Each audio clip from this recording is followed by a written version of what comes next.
Okay, so the point of this video is this is a Type 3 notchback, and they are notorious for the beams being a little too low when they're lowered and hitting the ground and tearing them all up. So this video is going to be my attempt at doing a Type 1 conversion on air ride. And I wanted to take this as it sits and do some comparisons on the how much clearance I'm going to gain out of doing this. So as we can see, right now I got a little less than 2 inches of clearance from my beam where it sits, which I think is a good looking ride height. Peak of my car nose about 3 inches right now. And I'd like that to sit on the ground when I air it down, and see what kind of clearances I end up with. So we will see. So as it sits, I'm at 20 3/4. So this will be for comparison. And the body here is 3.5 ish.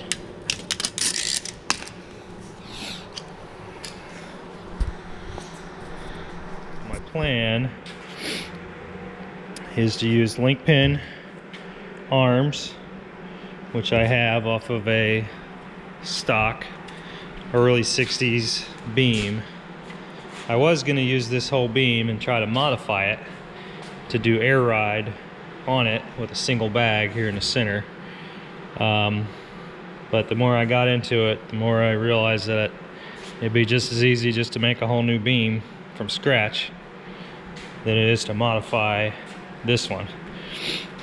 And so I'm just going to take the arms, use the arms, and then I bought some other arms. So what I want to do in the center is make almost an A arm here in the center.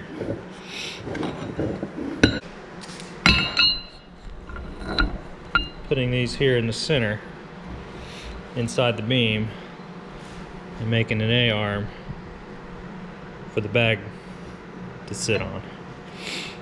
So this is my vision, and hopefully it'll all work. We'll find out. So those are the A arms. This is the bag I'm using. 2,500 pound bag. Like I said, it's all link pin. And the reason you use link pin is that your arms on these link pins have a square hole. And the advantage of that is you can use, for a through rod, you can use a piece of 3/4 by 3/4 chromoly, and it acts as a sway bar basically too. And these kind of go together. So that's kind of why your link pin is the way to go as far as your arms that you use. And this pipe is 2-inch outside diameter DOM pipe, 120 wall, which is 1/8 inch. So that gives you 1 3/4 inside. And I ordered these silicone housing ends and bushings, and for 2-inch 120 DOM pipe, but they're a little tight as they are, as far as getting in there and having the arm in there. I can't even get them in there really. So I've had to basically sand the outsides of these on the sander here, just a little bit, not much, just a little bit, taking it off, and then I can get them in the tube and get the arms in there and still have it all move smoothly. So that was one of the issues. These the tolerances on these bad boys, it's not all that great. So you got to work with them. So these here I bought from a guy who makes these beams. He sells these independent to use if you want to just bolt in a type 1 beam like this one. You can put these, weld these wherever they go and get rid of these, and you can just bolt the type 1 beam in, no issues. So air ride is definitely the most complicated way to go, but it's also the most rewarding as far as being able to drop it low when you want it and raise it up when you don't. So this is going to be the process of me attempting to make my own air ride beam, kind of just my own way, see how it works. Okay, so I think the hardest part of this process is going to be the shock towers, because I do want to run shocks. And so I made this template for my shock towers. It's going to go here, and I kind of based it loosely off of a stock shock tower, size-wise, shape and everything. And but I'm going to be cutting it out of this 1/2-inch steel plate.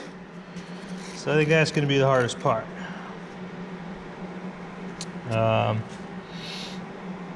So I do have a bandsaw with a metal cutting blade, but it's a pretty aggressive tooth on there, so it's like fireworks cutting through this. So it's probably not really quite the right blade, but it's one I got.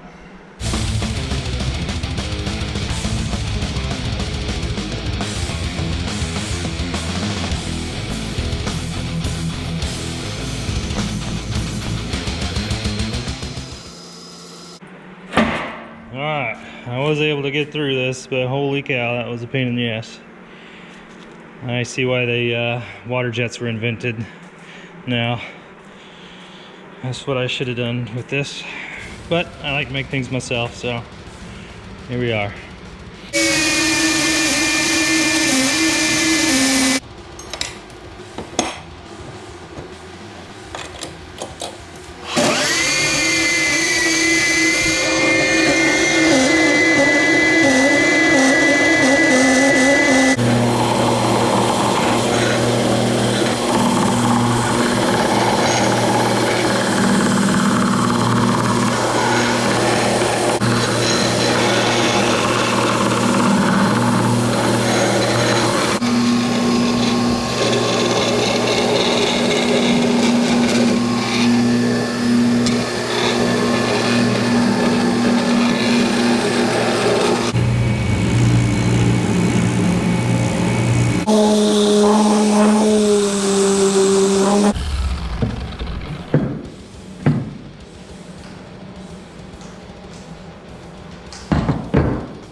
Well, I'm thinking something along these lines. Trying to figure it out. I don't really know. I think I'm going to do something like this. This here is a piece off of a arm for front suspension, like Mustang 2 front suspension. So it has a little rubber bushing in here, which I like. And then I can use a maybe not this bolt, but a bolt. I can go through there. This will be my bag mount here. And something on the bag. Mount some tabs on the bag mount. Maybe something along these lines.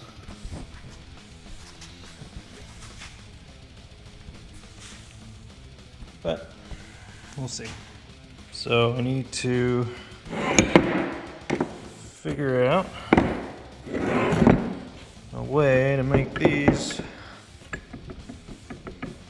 completely parallel to each other, and they move on this.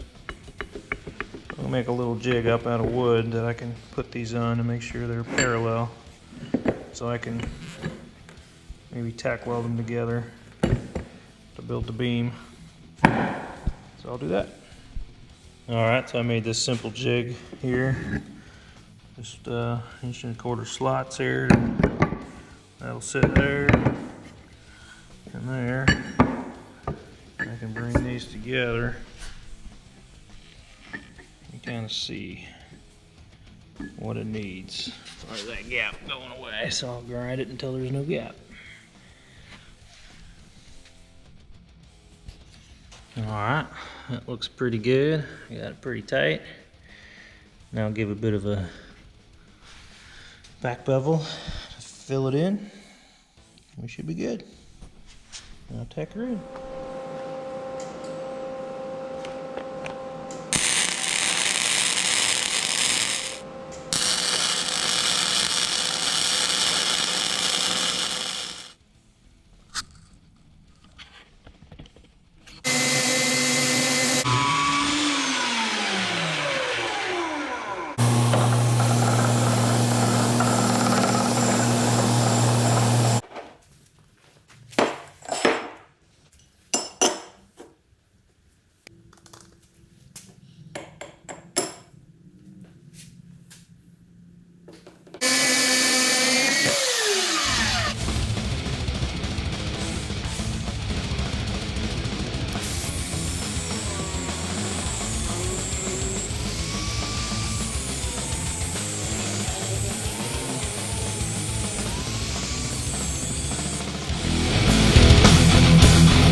Okay, so this is my mock-up beam, kind of the gist of it and how I'm going to do it. The bag will go about here. So I wanted to be able to use these bushings on the A-arm. It's kind of the whole reason I'm using the arms. These link pin, king pin arms is so I could use these bushings here as well as on the outside. I have just enough room to do it if you actually measure the arms. So I'll get these bushings sanded down, get them in there here, and get this A-arm installed permanently, and then I will tack all this together in the right place, square it all up, tack it all together, and then I'm going to fit it. Well, I got the shock towers. I'm going to make the shock towers, put those on, then I can tack it all up and fit it in. So, go from there.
Well, I got it tacked up.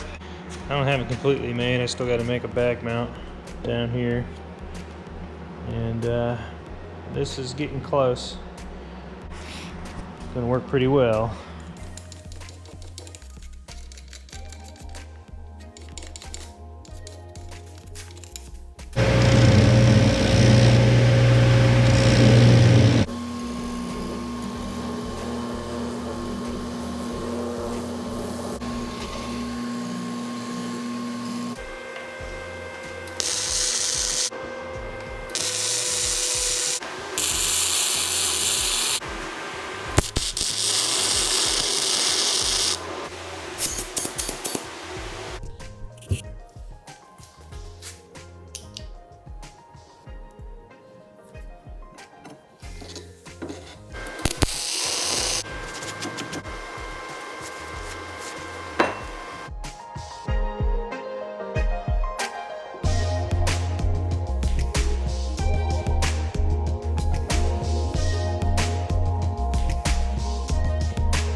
All right, so here's the beam all put together.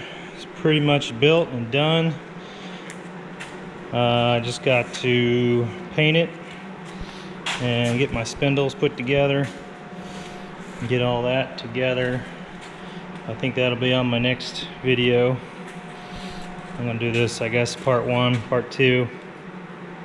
So I use the leaf springs here on my upper beam, and then I use the through rod down here on the lower one to act as like a sway bar. So I have some spring in here, and I have this solid, so it'll be like a sway bar.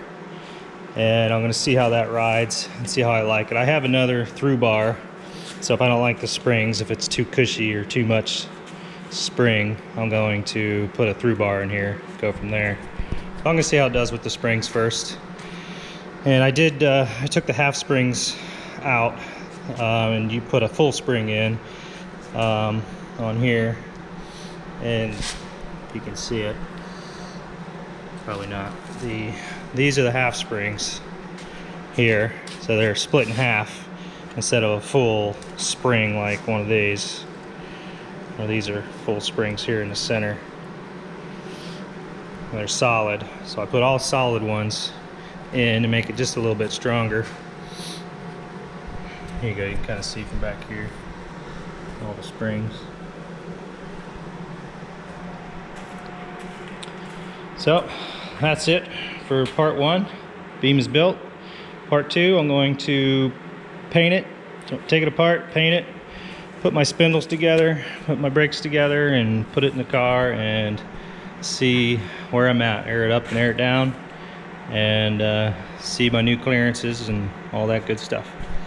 So till then.